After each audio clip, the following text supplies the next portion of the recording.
appeared the cowbell was administered by a lady, so probably aptly named.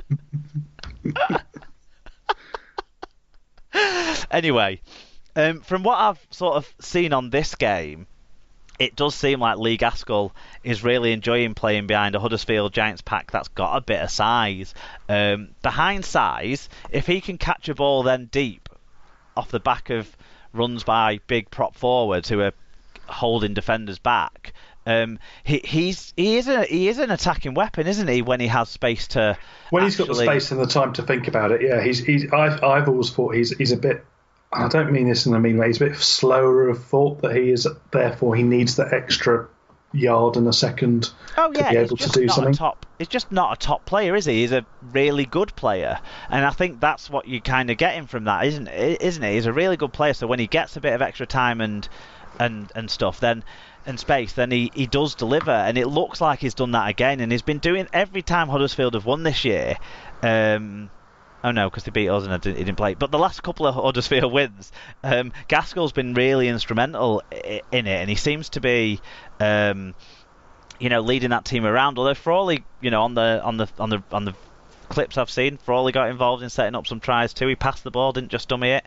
The other players that I'd pull out, Alex Mellor, I think, is having a good season, and maybe one of those players that might have been kind of around the thought process for the Knights squad. Maybe I'm a bit biased because I've always rated Alex Mellor from his Bradford Academy days, but he scored the crucial try really in this one, the try that just kept Huddersfield ahead. They obviously took advantage of any field position they did Huddersfield. They scored tries a little bit more easily, let's say, apart from Alex Walker's try. God, there was some questionable defence on that one.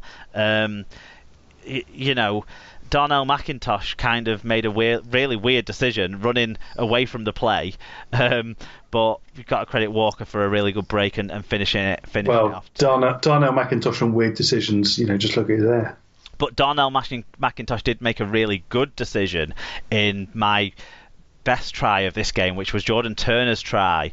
Really good team play by Huddersfield. That did involve some of the key men at the moment for them, but Darnell McIntosh popped up, found his centre with a really nicely timed pass as the defence kind of opened up, and Turner was able to get over the line in a one-on-one situation, and that does highlight what Darnell can do, as well as dye his hair awfully. So yeah, well done to Huddersfield for taking advantage of their opportunities more so in this one, but it does sound like both teams had a little bit of a ropey game. Yeah, I mean, from what I saw, it did seem a bit of a nothing contest in that sort of way, that neither defences were at top form, and I think it will be both of them will still need to be looking over their shoulders for the rest of the year. Fair enough. Let's move on then to Wakefield Salford, two of the sort of contenders for the top five. I'll have to take us through the stats because they weren't in time for me to give them to you when I sent you the rundown. Yeah, so it finished.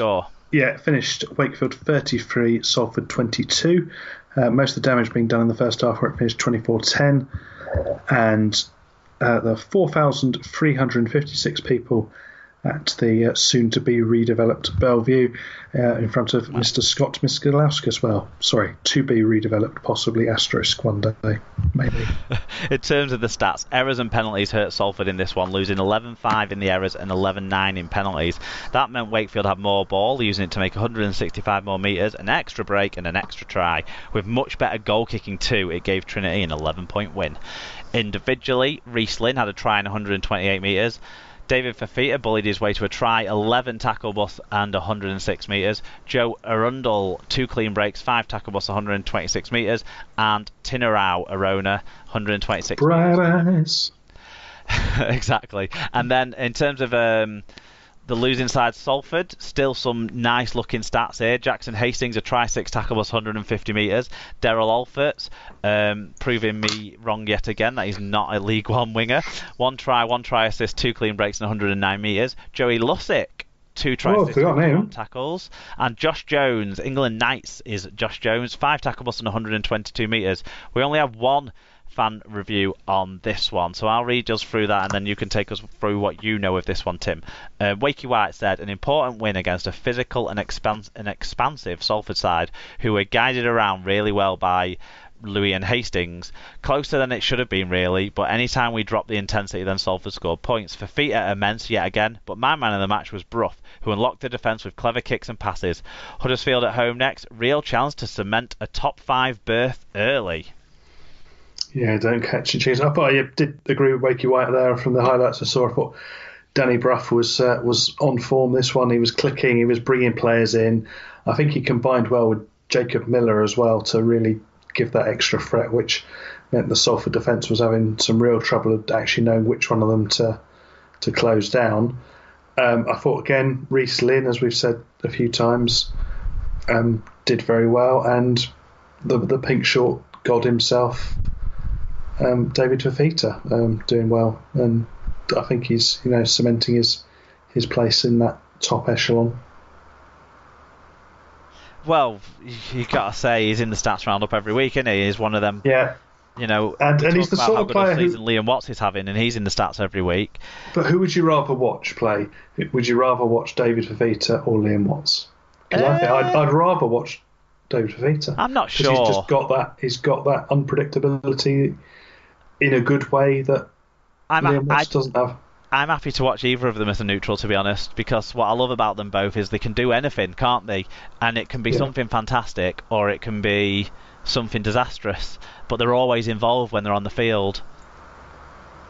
Very true. That's pretty much all I've got to say on this game, really. That's fine. To be honest, I haven't seen any of this one. I had to sort of bypass watching the highlights and reading the match reviews because I was pretty much sidetracked in other boring life stuff most of the weekend. So, one thing that was not boring life stuff, though, the favourite part of my weekend. Shall we get to that? Can we? Can we please?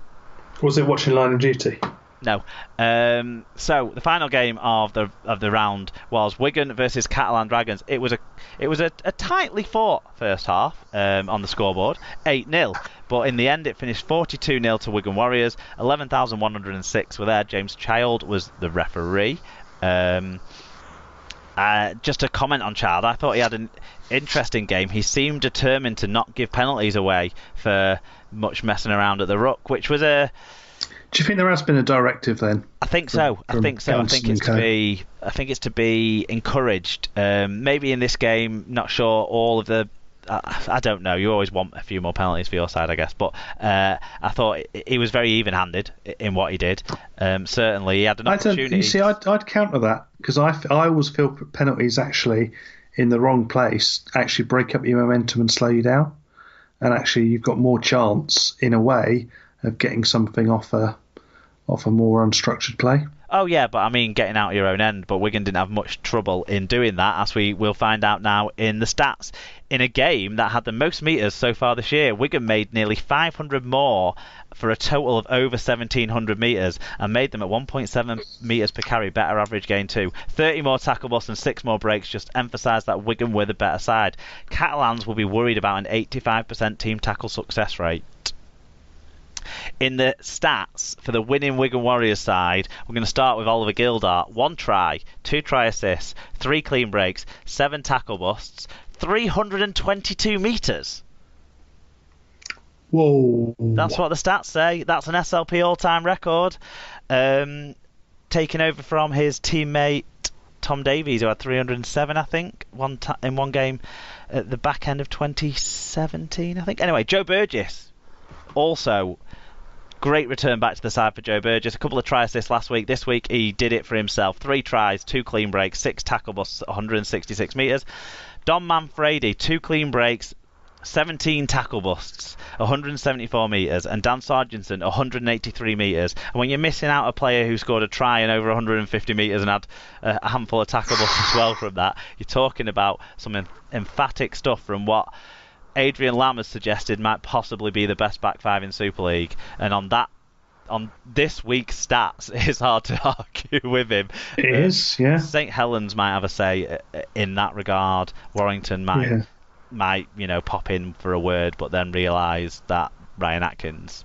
Matt Whitley for the losing Dragons put in a strong effort, 44 tackles, 11 marker tackles. Sammy Stoney Lange was one of the few Catalan players who actually looked like he was a potential threat, 129 metres from him.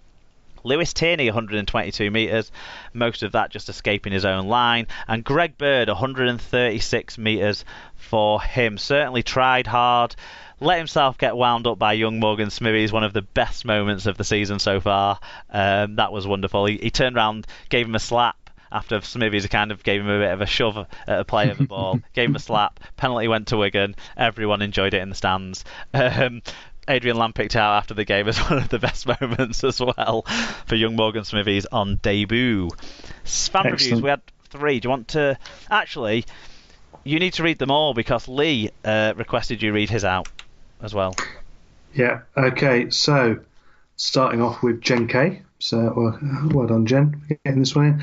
And to think I was nervous about this game, looked like Wigan Warriors versus Perpignan over 55s. Our season starts here. And at White Pie, who requested this one, specially said, well, what I saw today at the DW was a lot more entertaining than what I watched on Saturday. Brentford travelled up to play Wigan Athletic, and it was a very dull 0-0 draw. Although right. one of my best friends who I go to football with decided, despite having no reason to go, his son didn't want to go with him, and he just could have had a day at home at the family. He instead chose to go all the way to Wigan on his own to watch it. Should have stayed over and watched some proper entertainment the next day. That's why Lee wanted you to read it out then, isn't it? Because I wouldn't have had any clue of that context that you've thrown down there, Tim. Exactly. Okay, I'll finish it off then. Lee is also a Brentford fan, so he shares the pain.